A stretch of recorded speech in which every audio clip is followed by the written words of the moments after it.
মানে হচ্ছে এখন থেকে আমরা আপনাকে সঙ্গ দেব, আমরা আর আপনাকে মন খারাপ করে থাকতে দিব না। অনেক দুঃখ ভারাক্রান্ত মন নিয়ে চলেছেন, এখন আমাদেরকে পরিবার ভেবে আমাদের সাথে মিলেমিশে চলতে হবে। আচ্ছা, আপনার পরিচয়টা? জি স্যার, এটা আমার মেয়ে। থামো থামো থামো, আমার পরিচয় আমি দিচ্ছি।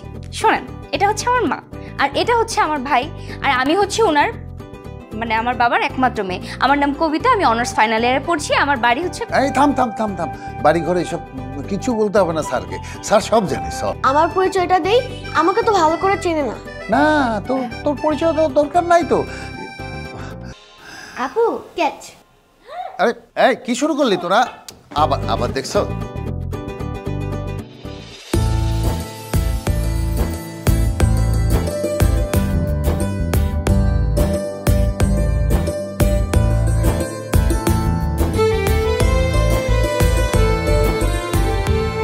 আসসালামু আলাইকুম। ওয়ালাইকুম আসসালাম। বসুন না প্লিজ, আপনারা বসুন।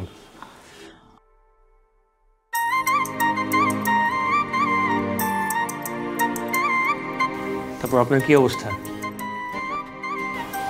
জি স্যার, আলহামদুলিল্লাহ। স্যার আপনি মাইন্ড করবেন না কাইন্ডলি, ওই একটা ডিসিশন নিয়ে আপনার এখানে চলে এসেছি। কি ডিসিশন?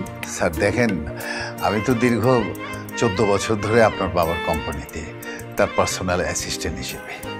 তো আমি যতদিন যা দেখেছি, যা কিছু হয়েছে সব আমার সামনেই হয়েছে, আমার অগোচরে কিছু হয়নি, তাই না? জি, তা তো অবশ্যই। স্যার তাহলে আমি তো আপনাদের একজন বিশ্বস্ত লোক বলেই মনে করি। তা তো নিঃসন্দেহে, নতুন করে বলার কিছু নেই। তো মনে করেন যে স্যার, আপনার বাবা মারা যাওয়ার পরে তো আপনি মন খারাপ করে বসে আছেন, অফিসেও যাচ্ছেন না, ঠিকমতো খাওয়া দাওয়াও করছেন না, নানাবিধ সমস্যার মধ্যে, বাবা না থাকলে যা হয় আর কি। তাই স্যার আমি একটু প্যাকেজ এন্টারটেনমেন্ট নিয়ে আপনার বাসায় চলে এসেছি স্যার। মানে হচ্ছে এখন থেকে আমরা আপনাকে সঙ্গ দেব, আমরা আর আপনাকে মন খারাপ করে থাকতে দিব না। অনেক দুঃখ ভারাক্রান্ত মন নিয়ে চলেছেন, এখন আমাদেরকে পরিবার ভেবে আমাদের সাথে মিলেমিশে চলতে হবে। একদম ঠিক কথা বাবা। শোনেন, বাবা মতো সারা জীবন বেঁচে থাকে না, আর আমরা কেউই সারা জীবন বেঁচে থাকবো না। আজকে আমি এখানে আছি, কালকে নাও থাকতে পারি, এটাই তো বাস্তবতা, তাই না? আচ্ছা, আপনার পরিচয়টা? জি স্যার, এটা আমার মেয়ে। থামো থামো থামো, আমার পরিচয় আমি দিচ্ছি। শোনেন, এটা হচ্ছে আমার মা, আর এটা হচ্ছে আমার ভাই, আর আমি হচ্ছে ওনার আমার বাবার একমাত্র মেয়ে। আমার নাম কবিতা, আমি অনার্স ফাইনাল ইয়ারে পড়ছি। আমার বাড়ি হচ্ছে এই থাম থাম থাম থাম, বাড়ি ঘরে এসব কিছু বলতে হবে না স্যারকে, স্যার সব জানে সব জানে। বাবা, আমার পরিচয়টা দেই, আমাকে তো ভালো করে চেনে না।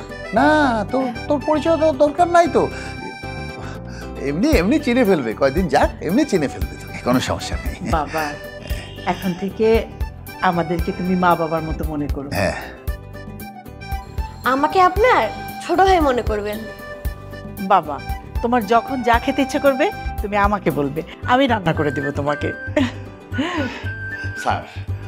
স্যার দেখেন, যদিও ব্যাপারটা একটু দৃষ্টিকটু, আপনার অনুমতি ছাড়াই চলে আসছি, কারণ হলো যে এই মুহূর্তে আপনার একটা ফ্যামিলি সাপোর্ট দরকার।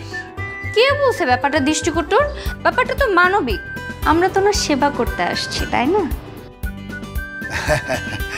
স্যার আপনি টেনশন করবেন না, টেনশন করার কোনো সুযোগই নেই, আমি তো আমার ফ্যামিলি নিয়ে চলে আসছি। এখন আপনি যদি ঘাট ধাক্কা দিয়ে বের করে দেন, নাহলে আপনার পাশে রাখেন স্যার।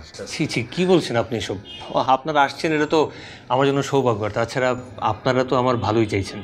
জি সালাউদ্দিন স্যার, আজকে থেকে ওনারা এখানে থাকবে, আমাদের থাকার ব্যবস্থা করো। জি আচ্ছা।